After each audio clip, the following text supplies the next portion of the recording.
안녕하세요. 이팔순 과장입니다. 하루 3장 20일만 혼자 공부하시면 아파트 빌라 권리 분석에 대해 스스로 공부하실 수 있도록 경매 강의를 준비해 보았습니다. 지금 목차를 보시면 물건 및 채권에 대한 개념을 알려드릴 예정이고요. 권리 분석 4단계, 말소기준 권리가 뭔지, 등기사항 증명서 확인 방법, 건축물 대장 확인 방법, 그리고 임차인이 대항력 있는 임차인인지, 우선 변제권이 있는지, 그리고 최우선 변제권을 행사할 수 있는지에 대한 이론을 설명드릴 예정이고요.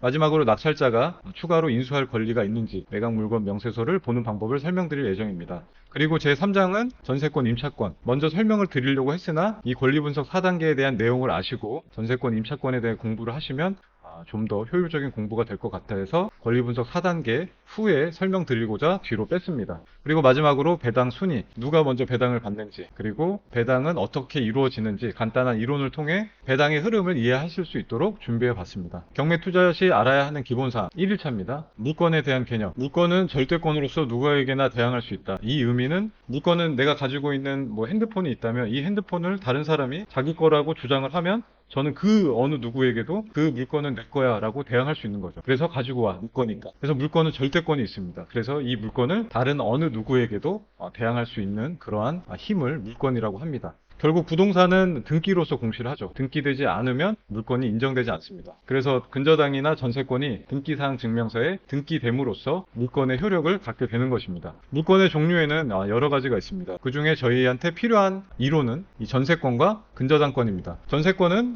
전세금을 지급하고 그 용도에 따라 사용 수익한 후에 부동산을 반환하고 전세금을 받을 수 있는 권리를 말합니다. 그래서 이 전세권이 물건이 되기 위해서는 등기함으로써 물건의 효력을 갖게 되는 것입니다. 근저당권도 마찬가지죠. 은행에서 돈을 빌리고 은행에서 그 채권을 담보하기 위해서 담보물이 부담해야 할 최고액을 정해서 그 범위 안에서 담보하는 저당권을 근저당권이라고 말합니다. 이 저당권과 근저당권의 차이는 근저당권은 장래 생기게 될 이자까지 포함해서 그 금액을 설정하는 것이죠. 만약에 제가 1억을 빌렸다면 은행에서는 추후에 못 받을 확률까지 대비해서 120%, 1.2억의 근저당권을 설정하게 되는 것입니다. 그리고 책이란 개념은 나와 상대방에 대한 계약을 말합니다. 쉽게 얘기하자면 차용증을 의미하는 것인데 만약 제가 상대방으로부터 돈을 빌려 차용증을 작성했다면 그 차용증을 작성한 상대방에게만 채무를 주장할 수 있는 거지 요구할 권리는 없는 것입니다. 그래서 이 채권은 상대권이라고 하는 겁니다. 나와 계약한 그 상대방, 채무자에 대해서만 주장할 수 있는 것입니다. 그래서 물건과 채권의 특징 요약을 보시면 물건은 아까 설명드렸듯이 절대적, 절대권이다. 채권은 임의적, 상대적이다.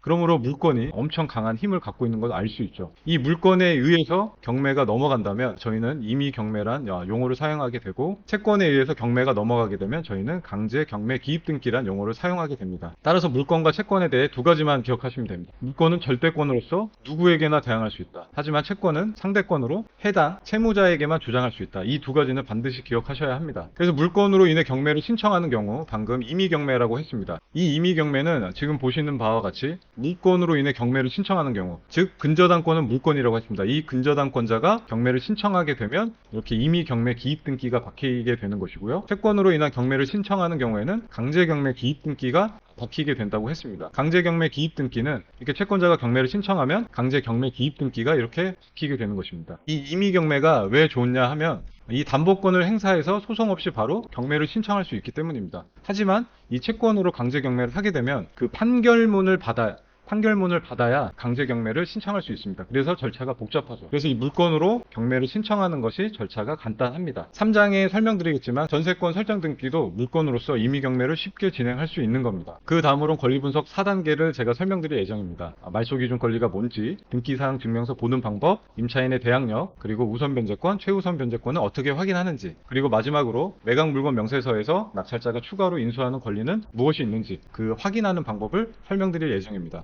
말소기준 권리는 총 5가지가 있죠. 가압류, 근저당권, 담보가등기, 전세권, 경매 기입 등기가 있습니다. 그래서 이 5가지 권리 중에 설정일이 제일 빠른 것이 말소기준 권리가 됩니다. 이 말소기준 권리를 확인하는 이유는 이 말소기준 권리를 정하면 그 밑으로 설정된 후순위 권리들은 모두 소멸됩니다.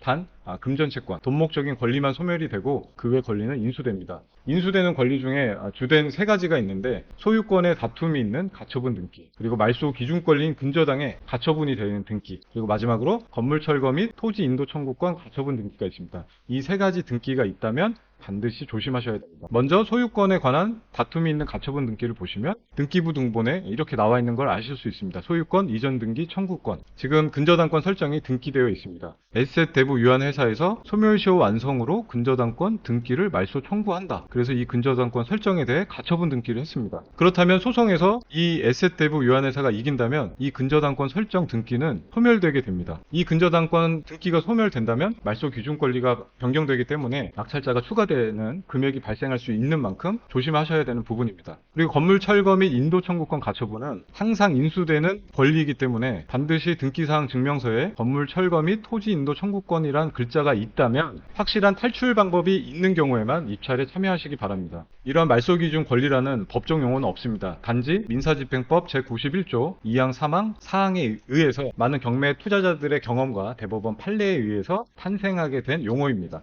그래서 이 민사집행법 제91조에 매각 부동산 외 모든 저당권은 매각으로 소멸된다. 그리고 지상권, 지역권, 전세권 및 등기된 임차권은 저당권, 압류채권, 가압류채권에 대항할 수 없는 경우에는 매각으로 소멸된다. 이러한 민사집행법 2항 3항을 기준으로 만들어진 권리가 말소 기준 권리입니다. 그리고 권리 분석 1.2단계. 제가 금전채권인 권리는 모두 소멸된다라고 말씀드렸죠. 김 부장님이 근저당이 말소 기준 권리라면 말소 기준 권리보다 후순위에 설정되어 있는 것은 금전채권인 경우에는 모두 소멸된다고 했습니다. 하지만 지금 보존처분 등기, 가처분 등기가 지금 하나 있죠. 이 가처분 등기는 사실상 인수해야 합니다. 하지만 민법 제2조 신의 성실 법칙에 의해서 선의의 제3자가 손해를 보아서는 안 된다. 만약에 이 보존처분 가등기를 낙찰자가 인수하게 되면 그만큼 낙찰 금액을 적게 베팅하게 됩니다. 낙찰 금액이 적어지면 이 근저당권자는 그만큼 배당을 못 받게 되는 것이죠. 그래서 이 근저당권자가 이 후순위 등기 때문에 자기가 배당을 적게 받으면 손해를 보는 선의의 3자이기 때문에 이 보존처분, 가처분 등기도 결국은 신의 측 원칙 민법 제2조에 의해 소멸됩니다.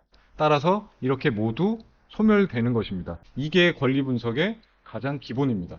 권리 분석을 연습해 보시면 총 5가지 가압류, 근저당권, 담보가등기, 전세권, 경매 기입 등기 중에 설정일이 제일 빠른 일자. 지금 2021년 2월 1일 이 가압류권자가 말소 기준 권리가 됩니다. 그러면 그 뒤로 후순위 권리들은 모두 소멸. 따라서 낙찰자가 인수할 권리는 없습니다. 하나 더 연습해 보시면 설정일이 제일 빠른 2018년 9월 14일 근저당권 설정이 말소 기준 권리가 됩니다. 그러면 그 밑에 후순위 권리들은 모두 소멸. 압류, 근저당권 중에 설정일이 제일 빠른 2019년 8월 8일 이 압류권자가 말소 기준 권리가 됩니다. 그러면 그 밑에 모든 권리들은 소멸. 간단하죠. 하지만 이 소유권 이전 청구권 가등기가 담보 가등기라면 이것이 말소 기준 권리가 됩니다. 저 소유권 이전 청구권 가등기는 등기부 상에는 소유권 이전 가등기로만 표시되어 있습니다. 이 가등기가 담보 가등기인지 판단하려면 결국은 경매 문건 송달 접수 내역에서 가등기 권자가 이 채권 금액을 청구했는지 그거에 따라 유추는 할 수 있지만 확실하게 구별할 수 있는 방법은 없습니다. 말소 기준 권리는 이 소유권 이전 청구권 가등기라는 전제 하에 이 압류권자가 말소 기준 권리가 되고 그 밑에 권리들은 모두 소멸하는 깨끗한 물건입니다.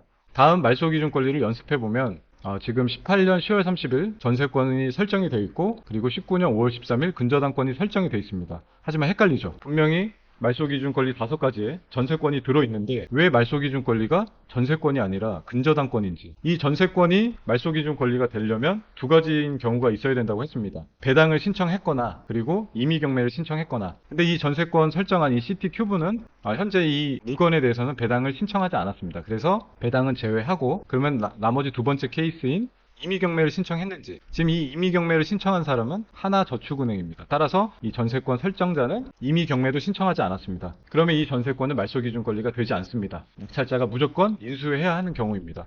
그러면 하나저축은행의 이 근저당권이 말소기준 권리가 됩니다. 이 후순위 권리들은 모두 소멸. 하지만 이 선순위 권리는 인수를 해야 하는 물건입니다. 따라서 낙찰자는 이 2천만 원을 인수해야 합니다. 전세권이 말소기준 권리가 되려면 이렇게 전세권 설정한 사람이 배당을 신청하거나 또는 이렇게 임의경매를 신청해야 전세권이 말소기준 권리가 됩니다. 사실 이 전세권을 설정했다고 해서 낙찰로 모두 소멸되는 것은 아닙니다. 만약에 대항력이 있는 임차인이라면 못 받은 그 전세금에 대해서는 새로운 낙찰자가 돌려줘야 합니다. 그래서 임차인은 대항력과 전세권을 두 개 다 사용할 수 있으므로 낙찰자는 이 부분에 대해서 반드시 고려되어져야 합니다. 지금은 말소기준 권리이기 때문에 말소기준 권리만 설명드리도록 하겠습니다. 이 부분은 좀 어려울 수 있으니까 집중해서 들어주시면 지금 을 1, 류영아 씨가 전세권을 설정했고 그리고 똑같은 임차인이 2021년 3월 12일 날 주택 임차권을 설정했습니다. 그리고 이 류영아 씨는 강제 경매를 신청했습니다. 그렇다면 이 전세권 설정은 말소 기준 권리가 될까요? 아닙니다. 왜냐하면 전세권이 말소 기준 권리가 되려면 배당을 신청했거나 임의 경매를 신청했어야 했는데 이 임차인은 주택 임차권으로서 강제 경매를 그냥 신청한 임차인입니다. 따라서 이 전세권 설정에 의한 이 보증금은 낙찰자가 모두 인수해야 합니다. 따라서 이 물건은 강제 경매 기입 등기가 말소 기준 권리가 되는 것입니다.